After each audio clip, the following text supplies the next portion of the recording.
Olá, bom dia. No nosso estudo de hoje da Escola Bíblica Discipuladora, nós vamos estar tratando, no terceiro estudo da carta de Paulo aos Coríntios, de um tema extremamente importante, talvez um dos mais importantes que encontramos na Palavra de Deus, com relação à igreja, que é a questão de relacionamento, a questão de unidade, de comunhão do corpo de Cristo. A igreja de Corinto, como falamos já no outro estudo, era uma igreja que vivia num ambiente onde havia muita gente que afluía de várias outras regiões do Império Romano.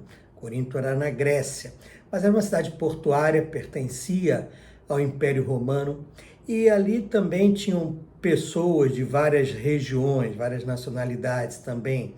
Por ter porto, também era uma cidade com um número de prostituição muito grande, muitas prostitutas.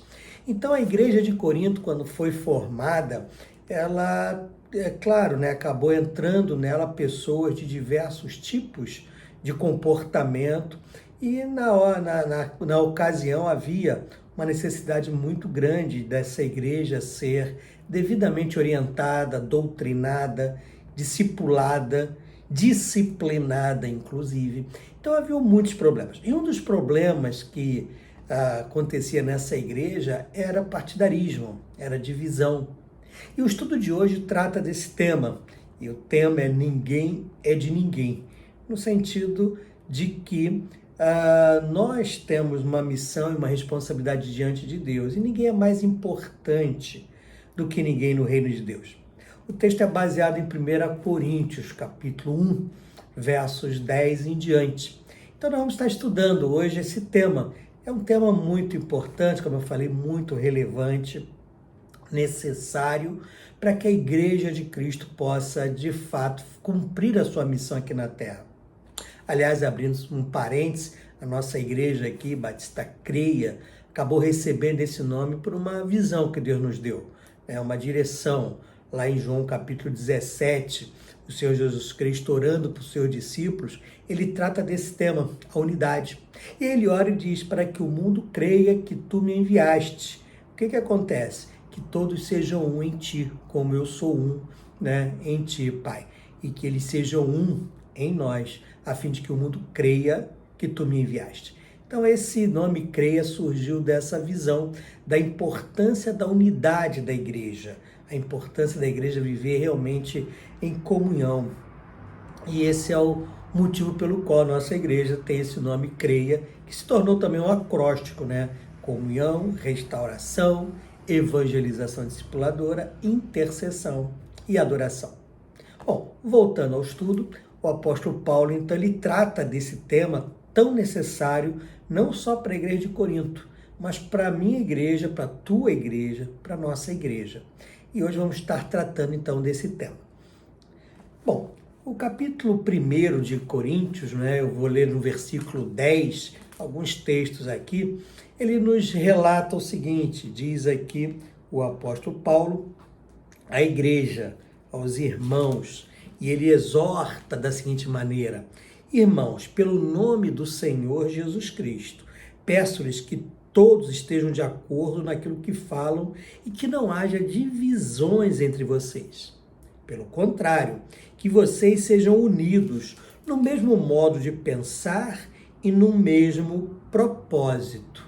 E aí ele vai continuar no versículo 11. Pois, meus irmãos, fui informado a respeito de vocês por alguns membros da casa de Cloé de que há brigas entre vocês.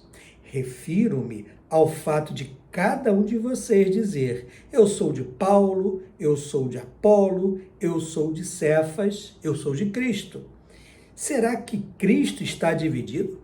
Será que Paulo foi crucificado por vocês? Ou será que vocês foram batizados em nome de Paulo? Queridos, é interessante, Como a igreja tem problemas, Como nós, cristãos, acabamos criando problemas, acabamos nos envolvendo em problemas com irmãos. E problemas que muitas vezes chegam a dividir igrejas, problemas sérios, de questões que não são ou não deveriam ser tão sérias assim. Criamos problemas sérios por questões que não fazem a menor diferença, muitas vezes, para a salvação de ninguém, não fazem a menor diferença para a nossa própria salvação, para a eternidade, onde estaremos com o Senhor. Então a igreja de Cristo precisa ser muito orientada e precisamos estar muito alertas. Porque uma das coisas que Satanás faz com toda certeza é isso, é procurar destruir a unidade da igreja. Destruindo a unidade da igreja, ele consegue bloquear aquilo que Jesus falou na oração para os seus discípulos, para que o mundo creia que tu me enviaste. Então, muitas vezes, a divisão, dissensão entre irmãos é um empecilho para o crescimento da igreja, para que pessoas creiam que Jesus Cristo é o Senhor. E essa é uma guerra, é uma batalha espiritual enorme. Todas as igrejas travam essa batalha, não é uma ou outra, todos nós travamos. E como Satanás consegue enviar pessoas, inclusive, para criar contendas e divisões no meio da igreja, para que cumpra esse propósito de não permitir que o mundo creia que Jesus Cristo é o Senhor.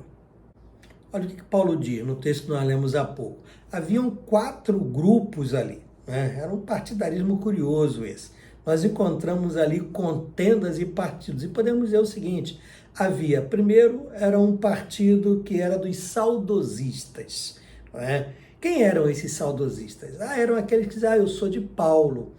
Paulo esteve ali, Paulo foi, fundou, formou aquela igreja lá em Corinto, deixou sua marca, deixou amigos com certeza, e aí alguns ficavam com saudade. Bom era Paulo, na época de Paulo é que era ótimo, né? Paulo é que pregava bem, ou Paulo é que sabia se relacionar conosco. Então havia aqueles saudosistas, sentiam saudades da época de Paulo.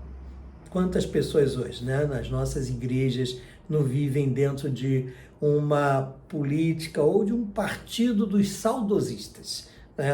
Bom era na época lá atrás, bom quando era o pastor tal, ou bom quando o pastor tal era assim, ele mudou, bom quando os irmãos viviam assim. É o saudosismo, o partido saudosista o diabo usa muito para poder desanimar, para poder frustrar, para poder deixar o coração das pessoas muito doentes, muito adoecidas.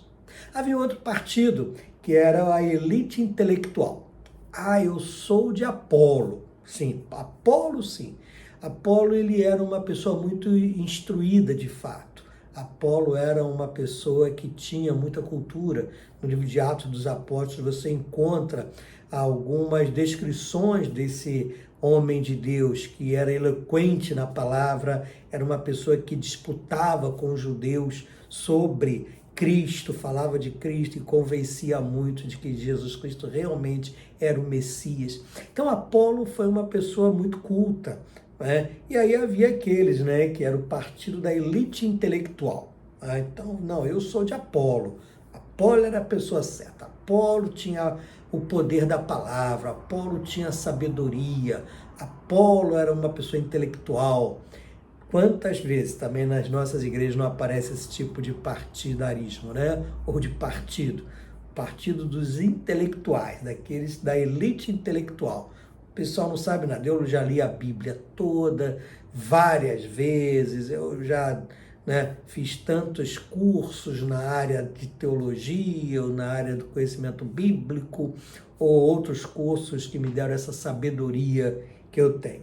Esse também é um partido que, infelizmente, existe sim nas nossas igrejas, né? Também existia um outro tipo de partido, que era o partido dos legalistas. Eu sou de Paulo, eu sou de Apolo, eu sou de Pedro.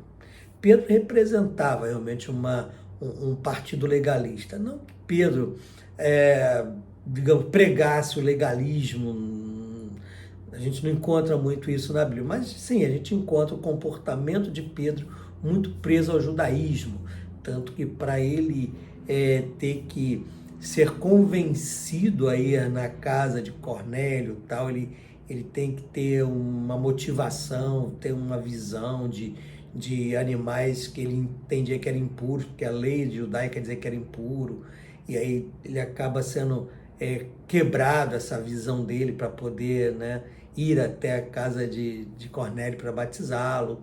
Depois o próprio Paulo chama a atenção dele porque em determinado momento ele se afasta de alguns gentios, quando vê que um grupo de judeus está chegando, ele fica sem graça de estar entre os gentios, porque ele era judeu, né, um apóstolo importante dentro do judaísmo.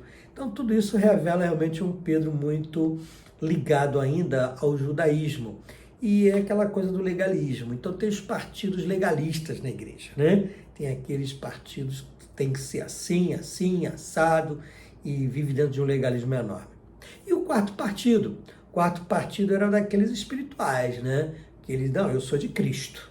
Não sou de Paulo, não sou de Pedro, não sou de Apolo, eu sou de Cristo.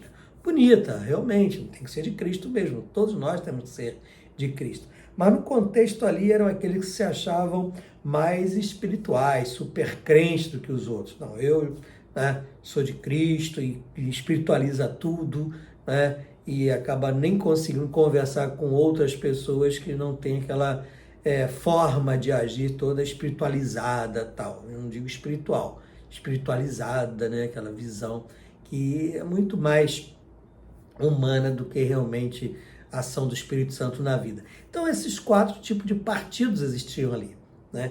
E isso era um problema, e criava problema na igreja, obviamente. E Paulo trabalha para que isso seja quebrado, para que isso acabe dentro da igreja de Corinto, né?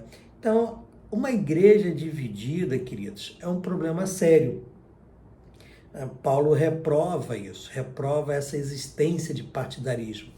Como eu falei, uma igreja dividida não vai efetivamente cumprir a sua missão, a missão que Deus tem para ela aqui na Terra. E aí Paulo fala da integralidade de Cristo, né? No capítulo 1, verso 13, ele trabalha sobre a cruz de Cristo, ele fala da importância, né, da cruz. Nós temos que nos alegrar na cruz do Senhor Jesus Cristo. Lá nos versículos 13 a 17 também, ele trata sobre o senhorio de Cristo, né? Cristo é o Senhor. Não é Paulo, não é Apolo, não é Pedro, não é?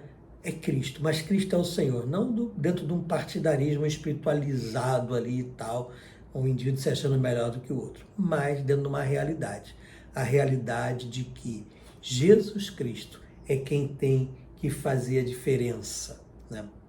Portanto, queridos, nesse estudo de hoje, eu recomendo, leia esse texto de 1 Coríntios, a partir do capítulo 1, a partir do verso 10, que você vai conseguir ver como Deus tem se entristecido com as divisões e tantas lutas, infelizmente, que acabam ocorrendo dentro das nossas igrejas, né? E quais são as causas das divisões? Quando você lê do verso 18 a 31, de 1 Coríntios, capítulo 1, nós observamos alguns motivos, algumas causas de divisões. Por exemplo, a falta de percepção do poder da palavra da cruz, né? Aquela questão da sabedoria dos homens versus a sabedoria de Deus, né? Então, essa é um motivo de divisão. Uma disputa, um conflito. Um outro motivo é a falta de compreensão que muitas vezes nós temos acerca do método de Deus para salvar os homens. Isso aí tu vê do verso 26 a 31. A sabedoria humana realmente não salva, em hipótese alguma. Sabedoria humana não salva ninguém. A sabedoria e a verdadeira sabedoria que transforma está em Cristo Jesus, né? E é importante entendermos isso, né? Esses motivos que levam muitas divisões de igrejas, muitos conflitos, são na realidade provocações de Satanás para impedir o avanço do reino de Deus.